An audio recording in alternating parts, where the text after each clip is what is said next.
I didn't know it was so inspiring to be picked last when you're a little kid all the time. I would have achieved much more had I known it was important, because I was always picked last. But our next nominee is probably the one guy that held my high school basketball career back. My assumption when I found out, when we were reported to who was going to be in this year's Hall of Fame class, was that Roger Nelson was selected on his basketball ability, not his officiating ability, because he's the guy that probably cost me a full ride at Colorado or UCLA. Don Reshitar will be presenting for Roger Nelson, a national champion.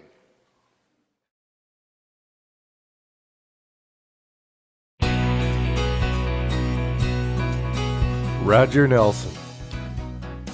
A 1954 Brookings High and 1958 University of South Dakota grad, Nelson has been a referee, official, umpire for more than 50 years in a host of sports: football, basketball, volleyball, wrestling, track, baseball, and softball.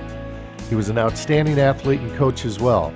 He began officiating in 1955 while in college, and he's still at it, though these days he only refs football. He has refereed the state high school football, basketball, and volleyball tournaments. He also blew the whistle in 3 sports at the collegiate level. At 6'2" and 210, he was the starting center for the University of South Dakota's 1958 NCAA Division II basketball champs. He was an all-conference player for the Coyotes that went unbeaten in North Central Conference play and won their last 20 games in a row, beating St. Michael's of Vermont 75-53 in the finals. He played guard at Brookings High and held the career scoring record there for more than 50 years.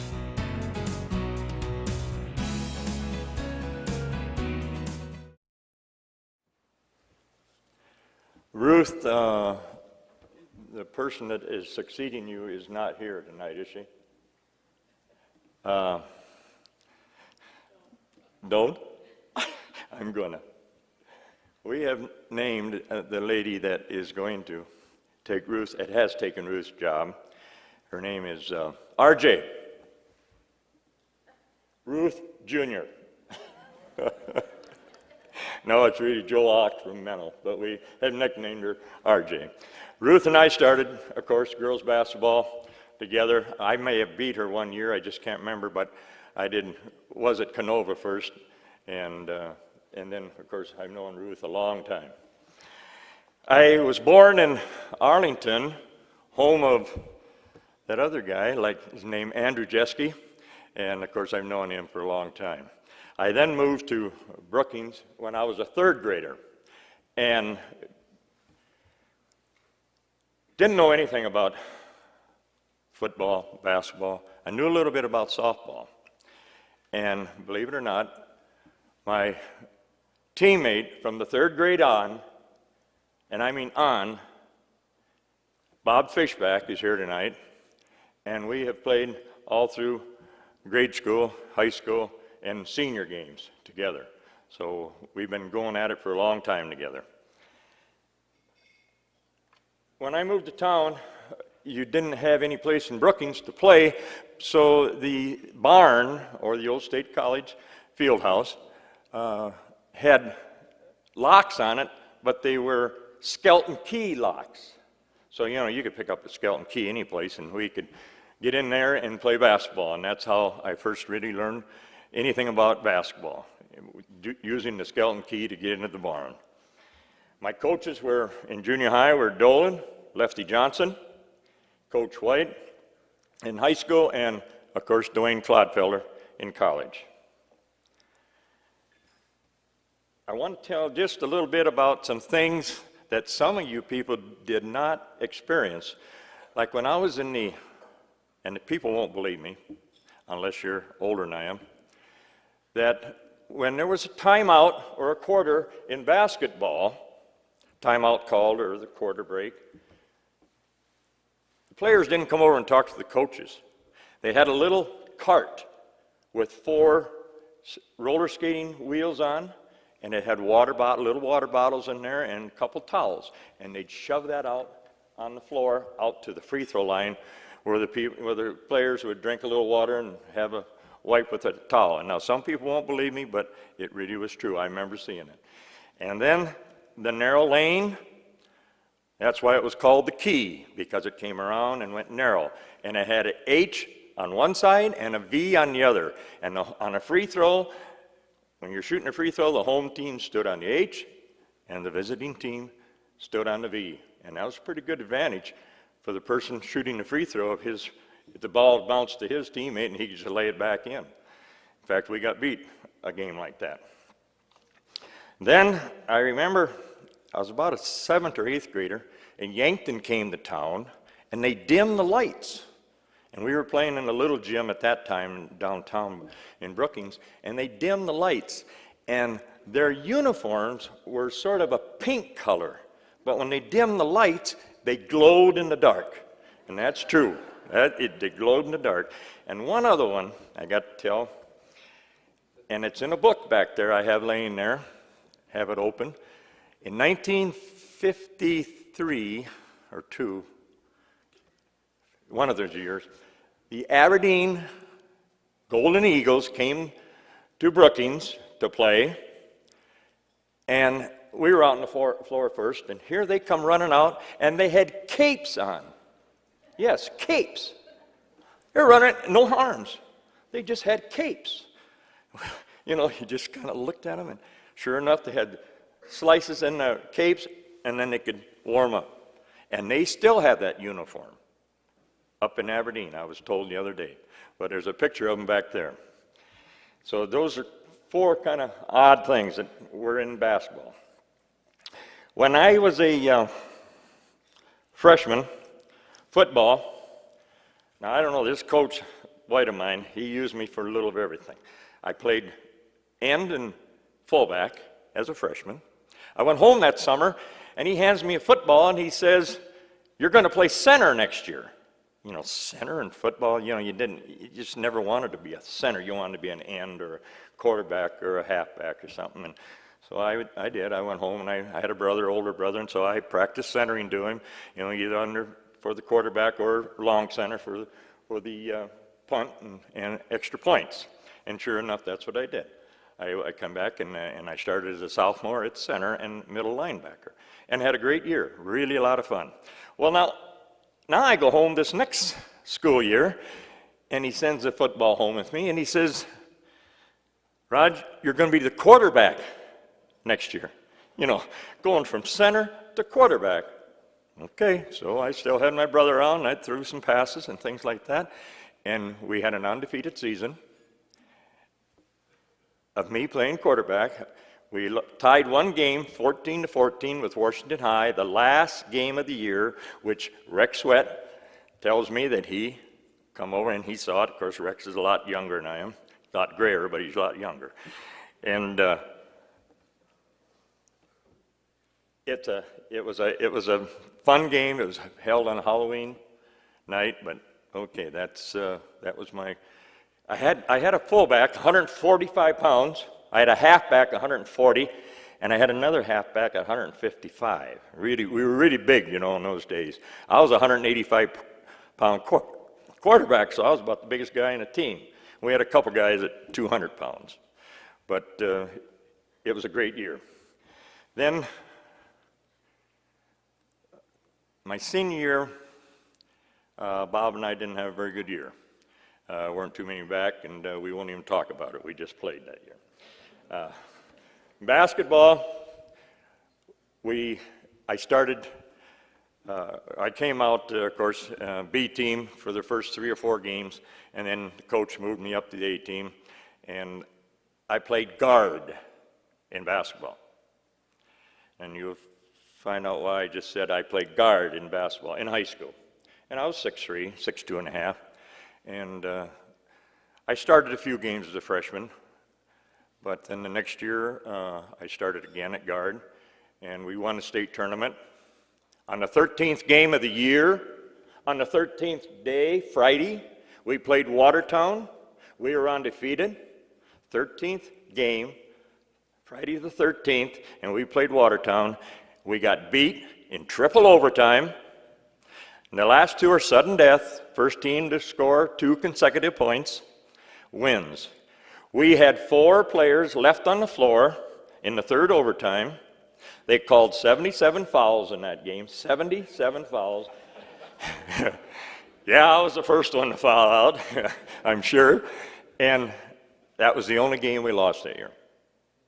So the 13th really sticks out in my mind. But we ended up winning the state tournament at the old Corn Palace that had the old balcony around. If any of you are familiar with the old Corn Palace, it went from one bang board all the way around to the other bang board, and they used to stand there when you shoot free throws and just shake the heck out of it, you know, when you go over and play Mitchell. And boy, I'll tell you, that old rim was just a shaking, you know. But then, as a junior, we had a fairly good team. We got, well, when my freshman year, we got third in the state tournament. And Carroll Hardy and Lushbow boys beat us. And Sturgis won the state tournament. And then the next year we won it. And the next year we got beat by, we didn't win the conference. We got second, and we got beat by Aberdeen, who we'd beaten twice during the year. Trying to think, yeah, there's, okay. Then senior year, we weren't expected to have too much, and we did win the conference, which was 3 out of the 4 years I was in high school. We won the ESD, and we got beat. Well, we played Sioux Falls, Washington. I got always rub it into Sioux Falls, Washington, you know. Played them the last game of the year, and we beat them by about 25 points and won the conference. And however we got beat, we were ranked number 1. Rapid City was ranked number 2, and we got, both of us got beat and did not get to the state tournament. And Jim Marking knows this. Deadwood beat Parkston in the finals of the Class A state tournament. So it was kind of an unusual year that year. I, of course, went off a track. I had Pete Retzloff teach me how to throw the discus, and I got a 6th my freshman year, which didn't get you anything because there's only 5 places. And I got first and a second.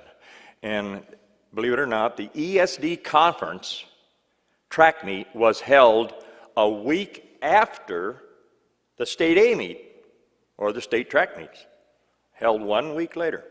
So it was up at Watertown, and I was sitting in second place, and I don't know, a couple, 2 feet behind or so, and Jim Hansen from Watertown was ahead of me. And I come to my last throw, the last throw of my career in high school, and there was a little bit of wind blowing, and Pete always told me, keep it down to about a 40 to 50 degree angle if you're throwing into the wind, because you'll get underneath it a little bit and it'll carry it. So I did. And oh my God, I threw it and it went, you know, and it went. And they measured it. Yeah, I got first place. I just beat him by about 2.5 inches.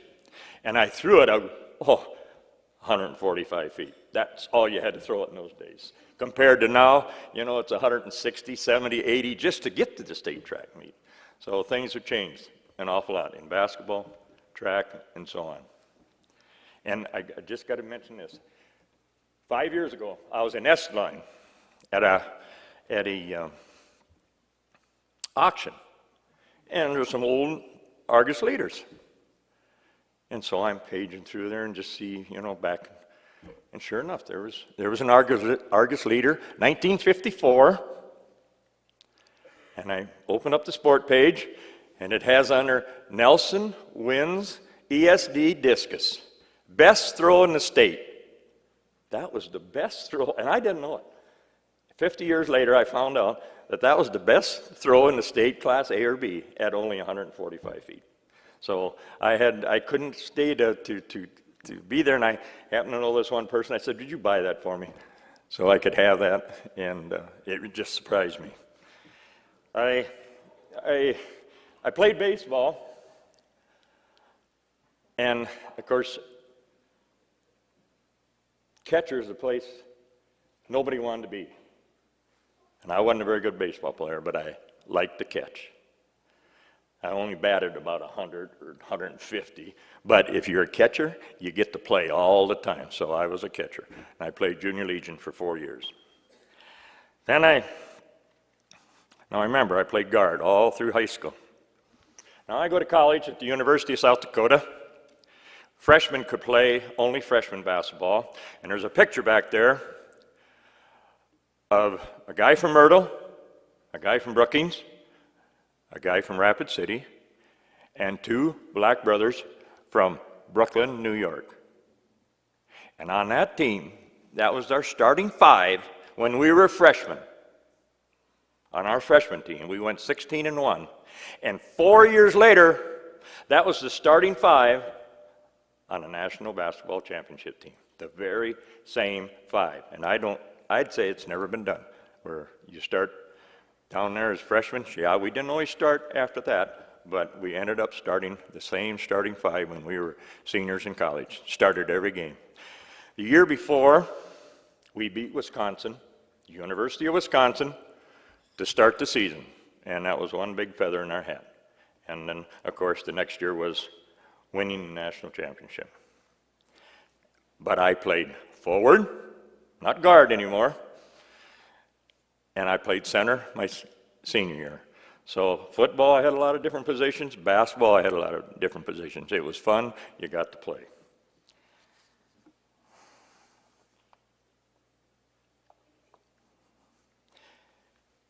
Ordell Brazy was on the screen a little while ago. He came back to finish some work the last semester when I was a senior. And, you know, he was a football player and a basketball player at Mitchell and at South Dakota U. So he banged us around pretty good. We learned pretty good from him. I started my coaching career in Iowa and then come back to South Dakota. But the big coaching that I really enjoyed, like when Ruth started, I started with girls in a little town of Canova. You probably don't know where it's at. It was between Mitchell and Madison. And we had pretty good, we got to the state tournament the first 4 years they had it. We never won it. We got there one year and were undefeated and got beat in the semifinals. But one night, I told my kids, we're going to break the state record, number of points scored. I don't want you to pass more than 2 times, and I don't want you to play any defense, because I knew the team wasn't that good, and I knew we could beat them. We shot 110 times. 110 times. Nowadays, you know, if they shoot 40 or 50 times, their arms are sore, and they got to bring them out and set them on the bench for a while. But we shot 110 times, scored 110 points, broke the state record by 3 points. 2 months later, another team beat the record. They scored 126 points. But we were using the big ball, not the little ball. So you wonder how many more points we could have scored.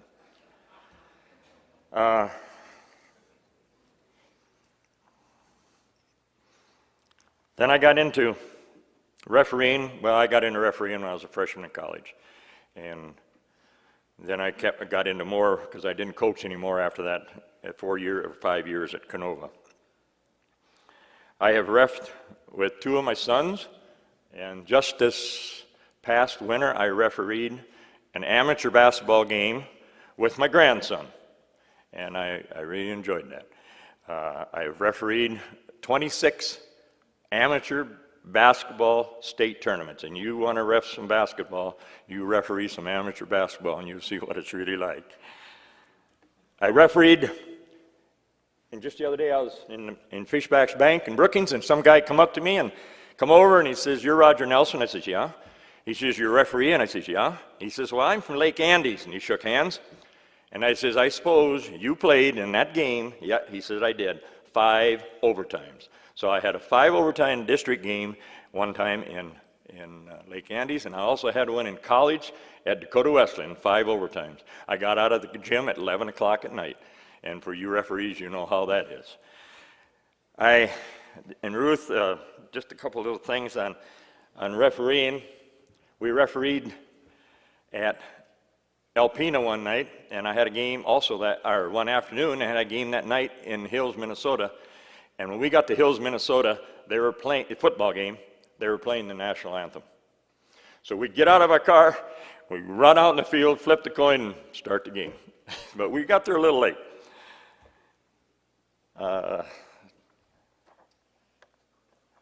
And this is in Ruth's hometown. This happened. Just a couple little things here, and then I'll be done. I was refereeing a game at Tri-Valley one night, and at halftime, I knew the guy. He come down, a little short guy, he come down, I'm standing in front of the bench, you know, and waiting for the second half to start, and he comes up and he hands me a pair of glasses. You know, and I looked down at him, okay, you know, I took it. I'll see if I can do better, and I just stuck it in my pocket. And we went on to the game, you know, and about 2 weeks later, I was back over there again. And I wised up a little bit, and I found out where he was sitting, and I made a call, out of bounds call or something. And he gets up and was hollering at me, you know, and I reach in my pocket, and I got a baby whistle, and I throw it up in the crowd to him. And the crowd got a real charge out of that, because it was Rick Oyen, Ruth, if you know Rick.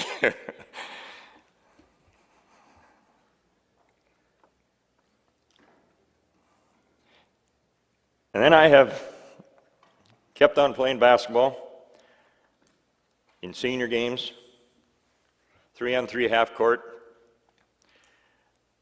Some of my teammates are sitting right over there. Terry Pexa, Gene Applewick, Pat Kane, Howie Bish.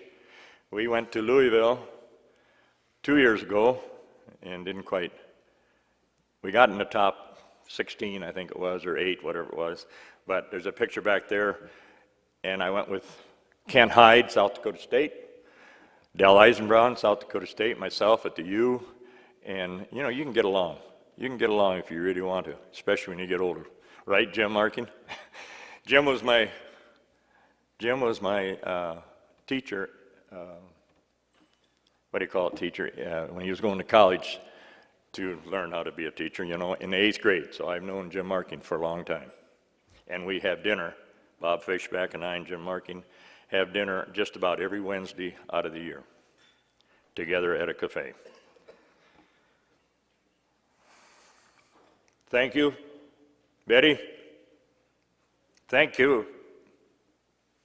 5 children, Pat, Peg, Terry, Tim, and Tom. And thank you, a lot of grandkids over there. I'm sure I've missed somebody. Thank you, Rex Sweat, for being my friend. Rex Sweat saw me play in 1952, won the state championship. In 1958, I saw Rex Sweat play and win the state championship. Thank you, committee, for putting me up here and joining all these other great people. Thank you very much.